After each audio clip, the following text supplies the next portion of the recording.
بسم اللہ الرحمن الرحیم۔ السلام علیکم ورحمۃ اللہ وبرکاتہ۔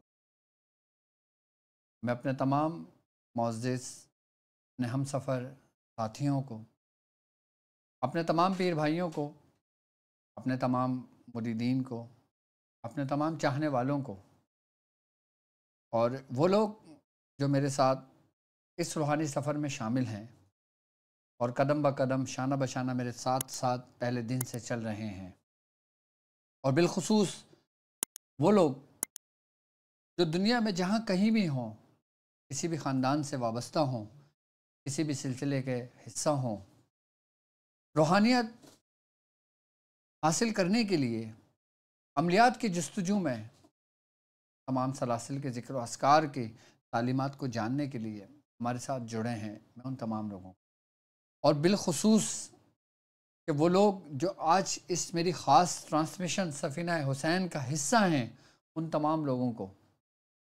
اور وہ لوگ کہ جو اپنے مقاصد کے لیے، اپنے مسائل کو حل کرنے کے لیے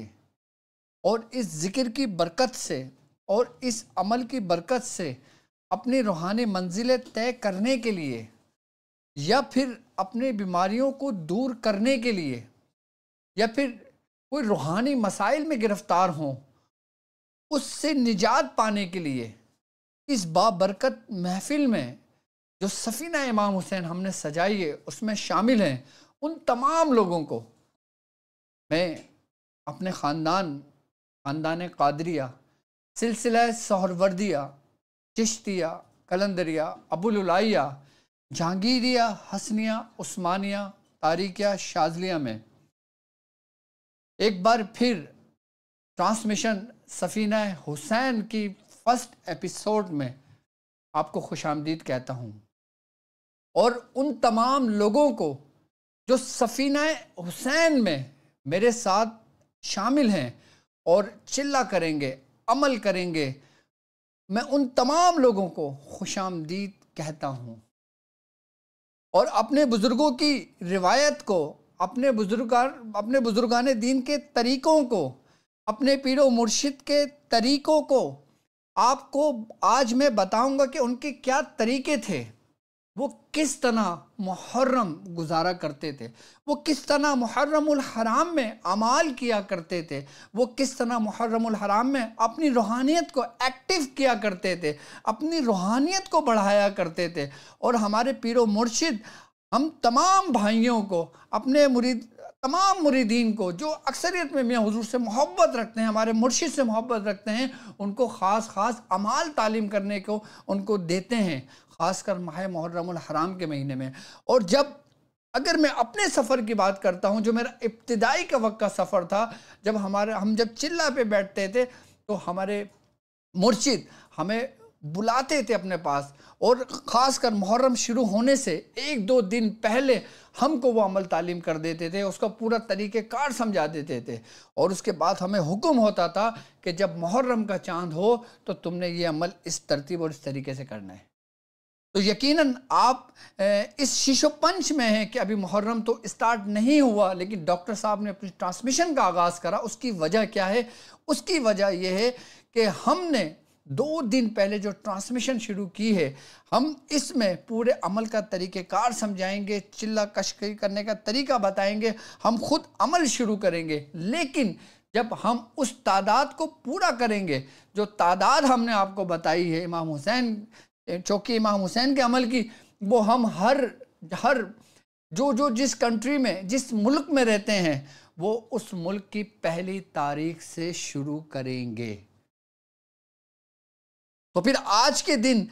ہمیں ٹرانسمیشن کرنے کی بیسک وجہ یہ بھی ہے کہ 9 اور 10 محرم الحرام کو یہاں پہ کچھ سیکیورٹی ریزن کی وجہ سے ہمارے یہاں نیٹ ورک ایشو ہوتا ہے، نیٹ ورک بالکل بند کر دیا جاتا ہے کہ جہاں پہ ہمارے موبائل نہیں چلتے، نیٹ نہیں چلتے، تو ہماری لائیو ٹرانسمیشن اس 9-10 کو نہیں ہو سکتی۔ اس لیے ہم نے 2 دن پہلے اس کا ابتدا کیا ہے، تاکہ لوگ اس عمل میں شروع ہونے سے پہلے اس طریقہ کار کو جان لیں، تاکہ ان سے کوئی غلطی کوتاہی نہ ہوئی ہو۔ ہم نے اس چلے کے لیے، اس عمل کے لیے ہم نے احرام بھی رکھا ہوا ہے۔ ہم جب چلہ کریں گے، جب میں بتاؤں گا کہ احرام کیا پڑھ کر پہنتے ہیں اور احرام کس طرح باندھا جاتا ہے اور کس طرح ہم چلہ کریں گے، اور جو چلے کا جو ہمارا سامان ہے وہ کس طرح ہم سامان رکھیں گے، میں سب بتاؤں گا۔ لیکن سب سے پہلے میں محرم کی حرمت پہ بات کروں گا، کیونکہ جب اس امت کے لیے جو سب سے حرمت والا مہینہ جیسے ماہ رمضان المبارک جو اس امت کو تحفے میں ملا، اس امت کے نصیب میں آیا، اسی طریقے سے ہم سے پچھلی جو امتیں گزری ہیں ان کے لیے سب سے حرمت والا مہینہ جو تھا وہ محرم الحرام تھا۔ یہاں تک کہ کفار بھی اپنی جنگیں جو ہوتی تھی نا وہ ٹال دیا کرتے تھے، یہاں تک کہ اس سے پہلے کے جو امت کے جو ہادی گزرے ہیں وہ بھی اس مہینے کا ادب اور احترام کرتے تھے۔ اگر ہم پوری تاریخ میں جاتے ہیں تو حضرت دانیال علیہ السلام، آپ نے محرم الحرام کے بارے میں ایسی پیشن گوئیاں کی ہیں کہ جس دن یہ محرم کی تاریخ پڑے گی اس دن پورا سال کیسا گزرے گا، یعنی کہ یہ پیشن گوئیاں کسی عام انسان کی نہیں، عام آدمی کی نہیں، بلکہ ایک پیغمبر علیہ السلام کی پیشن گوئیاں ہیں جو میں آج آپ کو بتاؤں گا اس محرم کے بارے میں، پھر ہم اپنے عمل کی طرف چلیں گے تاکہ ہمیں معلوم ہو کہ اس محرم کی حرمت کیا ہے اور اس پورے سال اس دنیا میں کیا ہونے والا ہے۔ اور وہ پیشن گوئیاں جو ہزاروں سال پہلے اللہ کے ایک پیغمبر نے کری، جن کا نام حضرت دانیال علیہ السلام ہے، اور یہ پیشن گوئیاں حضرت امام جعفر صادق رضی اللہ تعالی عنہ تک پہنچیں، اور اس کے بعد یہ سلسلہ بار سلسلہ اور سینہ بہ سینہ ہوتے ہوئے پھر یہ ہم تک، ہمارے بزرگوں تک پہنچیں، کہ جس میں آپ نے فرمایا کہ محرم الحرام اگر یکم محرم الحرام پیر کے دن ہوگی، یعنی کہ اگر محرم الحرام پیر کے دن ہوگی تو اس سال سردی کا موسم بہت اچھا گزرے گا، اور اس سال گرمی خوب پڑے گی اور بارشوں کی کثرت ہوگی۔ یہ پوری دنیا کی بات بتا رہا ہوں میں آپ کو۔ اب جیسے مثال کے طور پہ پاکستان میں اگر پیر کو پڑتا ہے تو یہ پیشن گوئیاں آپ نے کی ہیں، جو یہ ہونے کا وہ ہے کہ ایسا ہو سکتا ہے، ایسا ہوگا۔ اور اگر محرم الحرام منگل والے دن ہو، یعنی کہ اگر یکم محرم منگل والے دن ہو، تو آپ فرماتے ہیں کہ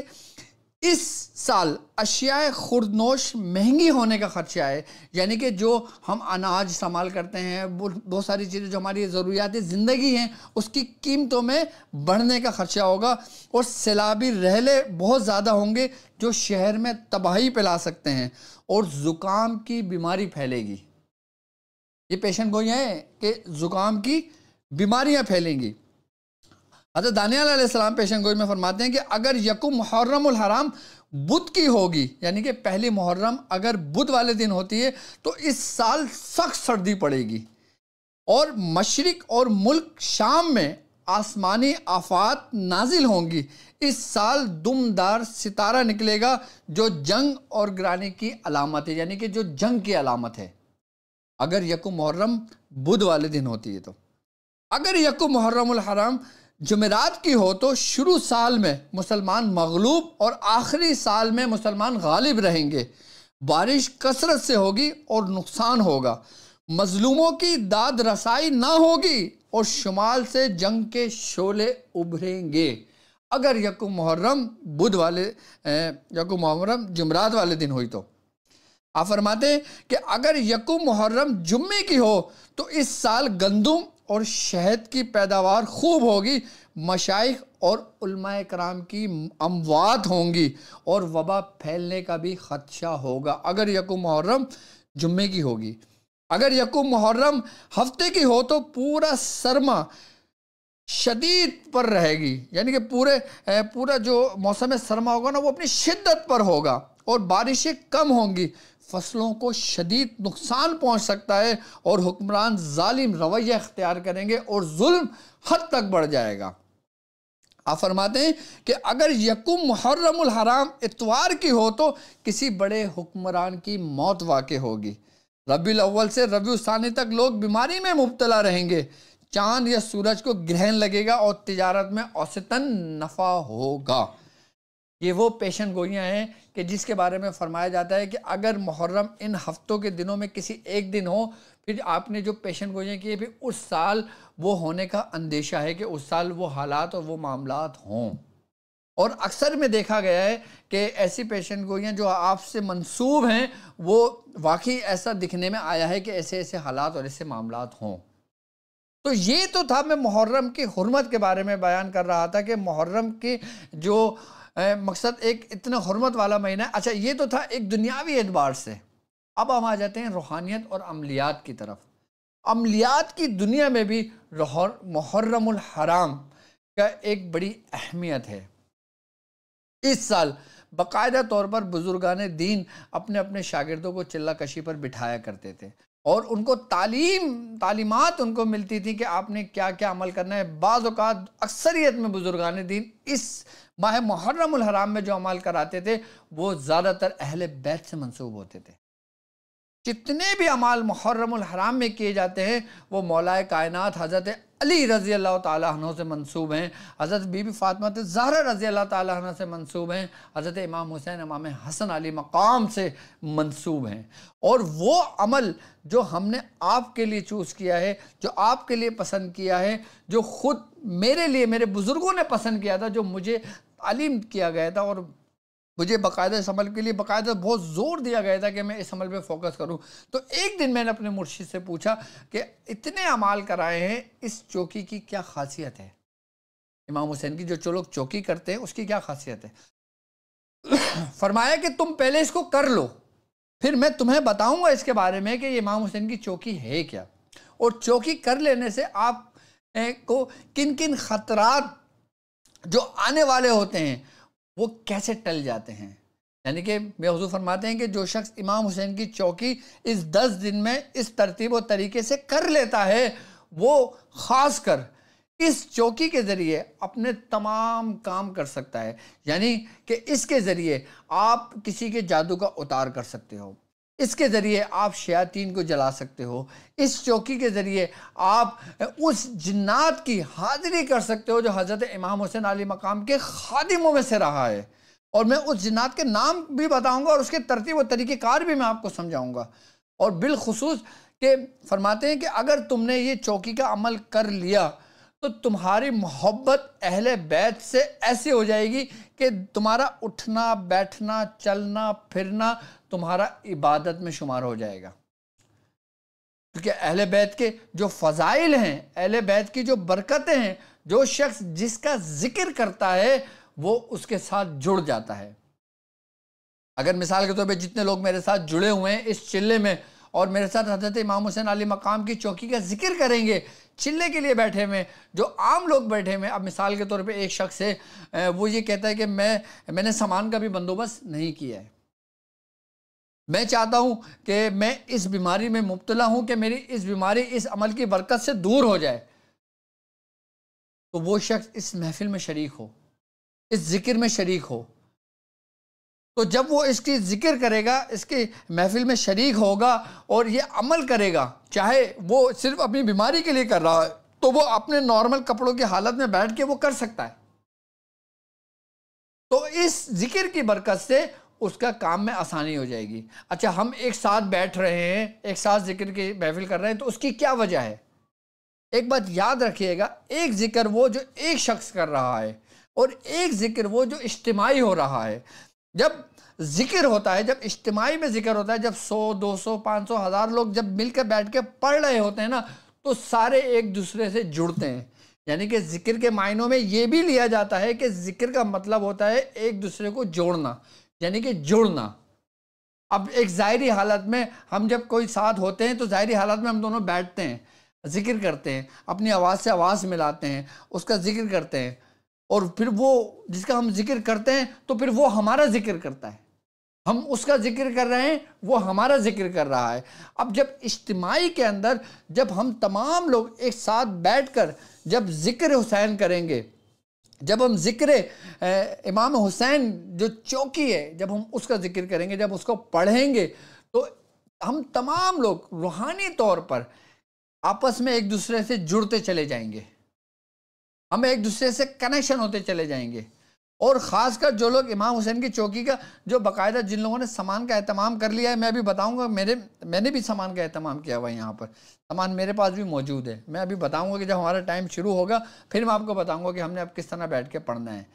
تو جو لوگ امام حسین کی چوکی عام لوگ بھی کر لیتے ہیں نا، تو وہ بھی ان تمام بیماریوں سے، تمام وباؤں سے، جو لوگ جادو میں مبتلا ہیں، جو لوگ آسیب میں مبتلا ہیں، جو لوگ نظر بد میں مبتلا ہیں، جو لوگ مفلسی میں زندگی جی رہے ہیں، جو لوگ محتاجگی کی زندگی جی رہے ہیں، جن لوگوں پہ قرضہ ہو گیا ہے، یا جو لوگ پریشان ہو گئے ہیں، یا جو لوگ عامل بننا چاہتے ہیں، یا جو لوگ عملیات سیکھنا چاہتے ہیں، جو لوگ حاضری کے عمل سیکھنا چاہتے ہیں، کہ جو لوگ عملیات کی دنیا میں جن لوگوں نے اپنی پوری زندگیاں لگا دیں، وہ صرف 10 دن مجھے دیں اور میرے ساتھ جس ترتیب و طریقے سے میں بتاؤں گا اس طریقے سے اپنے پہلی محرم سے وہ کام شروع کریں گے، تو پھر اس 10 دن کے اندر آپ اس کی روحانیت کو اپنے اندر محسوس کرنا، یہ روحانیت اپنی موجودگی کا آپ کو احساس دلائے گی، اور یہ روحانیت اپنی موجودگی کا احساس دلانے کے ساتھ ساتھ آپ کے معاون اور آپ کی مددگار ہوگی۔ بزرگان دین فرماتے ہیں اس چوکی کے ماتحت جو موکلان ہیں، اس چوکی کے ماتحت جو سرخ جنات ہیں، اس چوکی کے ماتحت جو ایوان ڈیوٹی والے ہیں، وہ ایسے اس کے اوپر جیسے شہد کی مکھیوں کی جھرمٹ ہوتا ہے نا، اس طریقے سے وہ سمجھ لیں کہ اس کی مدد کے لیے پہنچتی ہیں۔ اب جیسے مثال کے طور پہ میں بیٹھا ہوں اور میرے ساتھ کوئی واقعہ پیش آ گیا اور اب میں بلاتا ہوں تو یہ ایسے میرے پاس آتے ہیں کہ جیسے مکھیوں کا ایک جھنڈ آتا ہے، اور یہ ایسا ہے امام حسین کی چوکی کا عمل کہ جب ہم حضرت امام حسین علیہ مقام کی چوکی کا عمل جب کریں گے تو ہم خود محسوس کریں گے اس کی روحانیت کو، اور اس دوران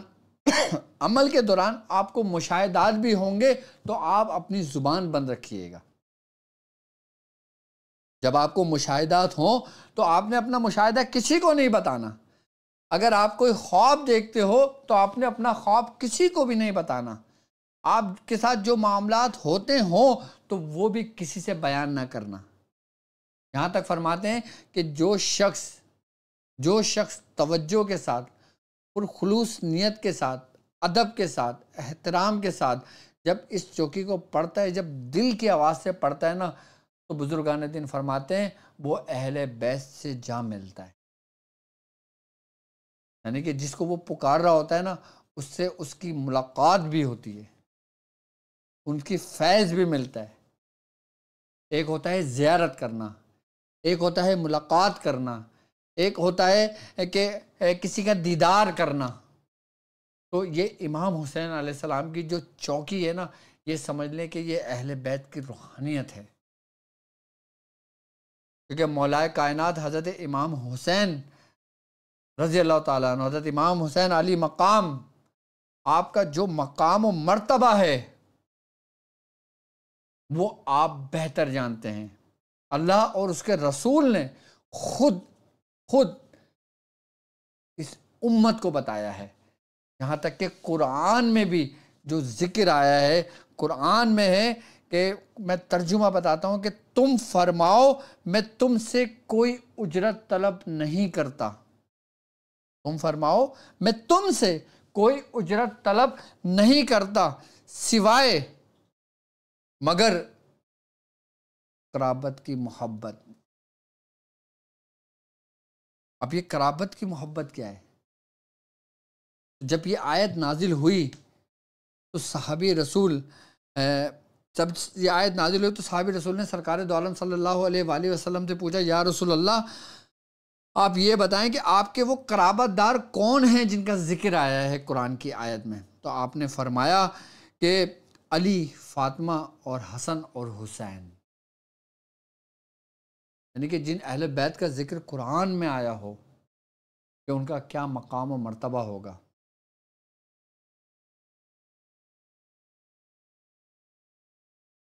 یہاں تک کہ سرکار دو عالم صلی اللہ علیہ وآلہ وسلم کا فرمان عالی شان ہے، آپ نے فرمایا کہ میں اپنے بعد تم پر 2 چیزیں چھوڑے جاتا ہوں کہ جن کو تم مضبوطی سے تھامے رکھو گے تو تم کبھی بھی گمراہ نہیں ہوگے۔ صحابہ نے فرمایا یا رسول اللہ وہ کیا؟ آپ نے فرمایا ایک کتاب جو قرآن ہے، جو حکم ہے، جو کلام الہی ہے، جو اللہ کی کتاب ہے، اور دوسرا میرے اہل بیت۔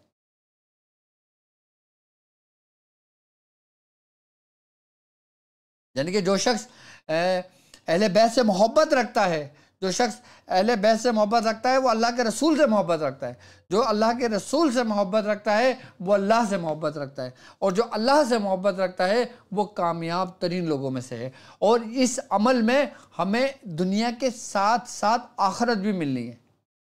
ہمیں اس عمل میں دنیا کے ساتھ ساتھ ہمارا دین بھی ہمیں ملے گا۔ اس عمل میں مقصد ہم صرف دنیاوی مقاصد نہیں، بلکہ ہمیں مرنے کے بعد بھی ایک زندگی ہے کہ جس میں ہمیں اس میں بھی ایک مقام و مرتبہ ملے گا۔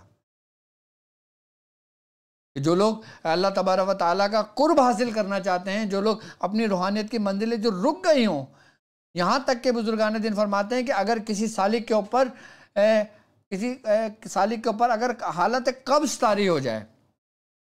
یہاں تک فرماتے ہیں کہ اگر کسی کی ولایت سلب ہو جائے، کسی سے گناہ کبیرہ سرد ہو جائے، کسی بزرگ کوئی راستے سے بھٹک جائے، گمراہ ہو جائے، اور اگر وہ اہل بیت کا دامن تھام کے جب چلے نا، تو اللہ تبارک تعالیٰ اس کے ہر خطا کو معاف کر دیتا ہے۔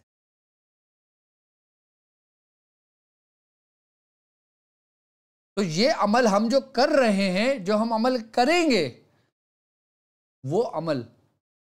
ہمیں دنیا کے ساتھ ساتھ ہمیں آخرت میں بھی فائدہ مند ثابت ہوگا، اور ہمارے مرنے کے بعد بھی ہوگا، اور اس دنیا میں بھی فائدہ ہوگا، اور اس دنیا میں بھی فائدہ ہوگا۔ یعنی کہ ہم جب یہ عمل کرتے ہیں، ہماری کیا خواہشات ہیں کہ اللہ تبارک تعالیٰ ہمیں حلال روزی دے،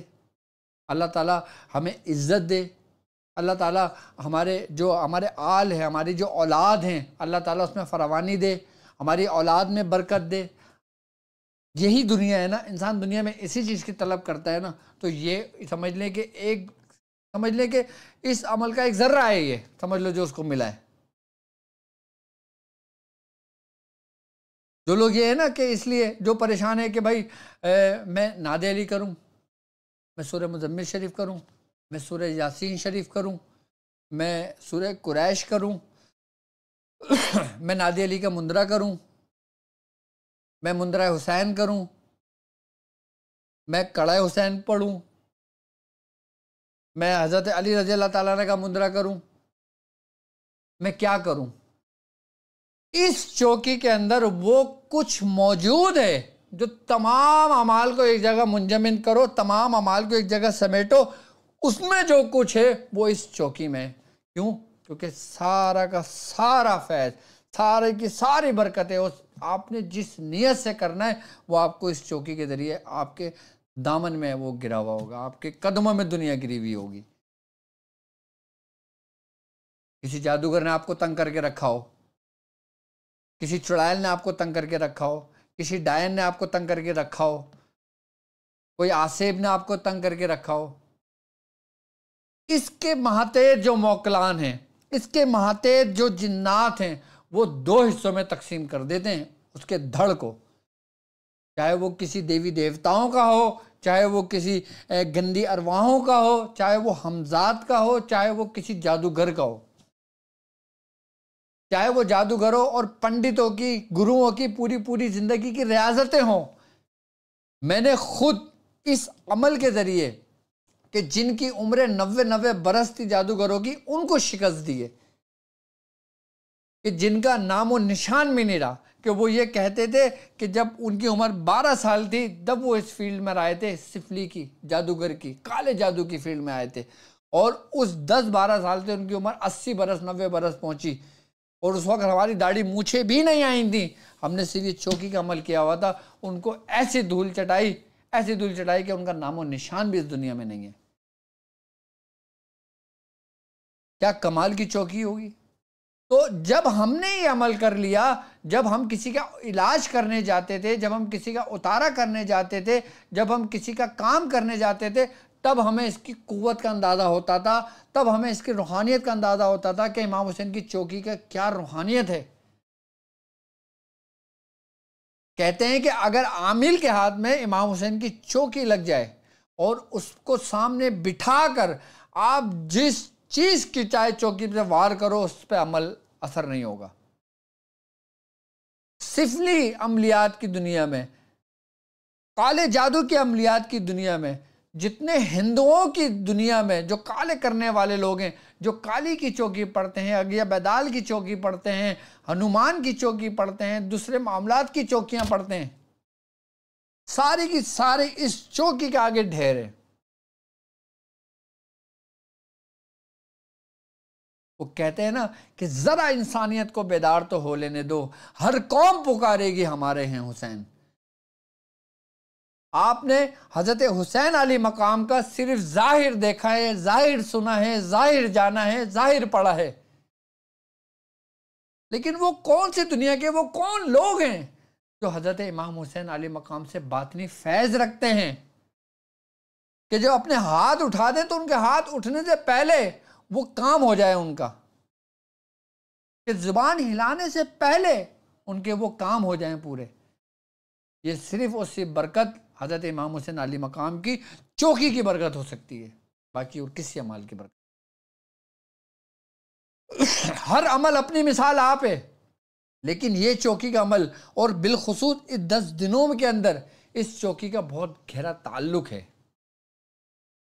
کہ وہ اعمال کہ جب ایک عام بندہ کہ جس نے نہ احرام رکھا ہو، جس نے نہ کالی تسبیح رکھی ہو، جس نے نہ چراغ رکھا ہو، جس نے نہ عطر رکھا ہو، جس نے نہ کوئی سامان رکھا ہو، اور وہ ہمارے ساتھ جڑا ہو اور اس نیت سے جڑا ہو کہ میں 10 دن تک ڈاکٹر صاحب کے ساتھ جڑ کے صرف اور صرف ڈاکٹر صاحب کے ساتھ بیٹھ کے 40 بار اس کا ذکر کروں گا۔ آپ صرف 40 بار بیٹھ کے اسی کنڈیشن میں میرے ساتھ ذکر کرنا، دیکھنا، ورنہ آپ مجھے خود بتانا کہ ڈاکٹر صاحب آپ نے جو عمل بتایا تھا اور ہم جس نیت سے بیٹھے، اللہ تبارک تعالیٰ نے ہمیں کامیابی عطا فرمائی۔ لیکن اس کے لیے آپ کی نیت کا سیدھا ہونا، اخلاص ہونا، مخلص ہونا، کیونکہ آپ کو جو ملتا ہے نا وہ آپ کے اعمال کے مطابق ملتا ہے، آپ کی نیتوں کے مطابق ملتا ہے۔ آپ کی جیسی نیت ہوگی آپ کو فیض ویسی ملے گا۔ میں تمام کو دعوت دیتا ہوں کہ میرے ساتھ تمام لوگ جس مقاصد کے لیے شامل ہوں، جو ہزاروں کی تعداد میں ہوں، لاکھوں کی تعداد میں ہوں، میں آپ سے کچھ نہیں مانگتا، میں صرف اور صرف آپ سے یہ کہتا ہوں کہ آپ اپنے ساتھ کم از کم 10 لوگوں کو اس ذکر میں ضرور جوڑیں، کیونکہ 10 لوگ اگر اس ذکر میں میرے ساتھ جڑیں گے تو 10 گھرانے آپ کے ساتھ فیض یافتہ ہوں گے، کیونکہ نبی کریم صلی اللہ علیہ وآلہ وسلم کی حدیث ہے، آپ نے فرمایا کہ جس نے ایک شخص کی جان بچائی اس نے گویا پوری انسانیت کو بچا لیا، اور جس نے ایک شخص کی جان لی اس نے گھرانے کو قتل کر دیا، ختم کر دیا۔ تو جب آپ یہ ٹرانسمیشن ایک دوسرے سے اپنے شیئر کریں گے، اپنے تمام واٹس ایپ گروپ میں کریں گے، اپنے تمام سوشل نیٹ ورک میں کریں گے، جتنے لوگ جڑتے چلے جائیں گے اس کا فیضان آپ کو ملے گا، اس کا ثواب آپ کو ملے گا۔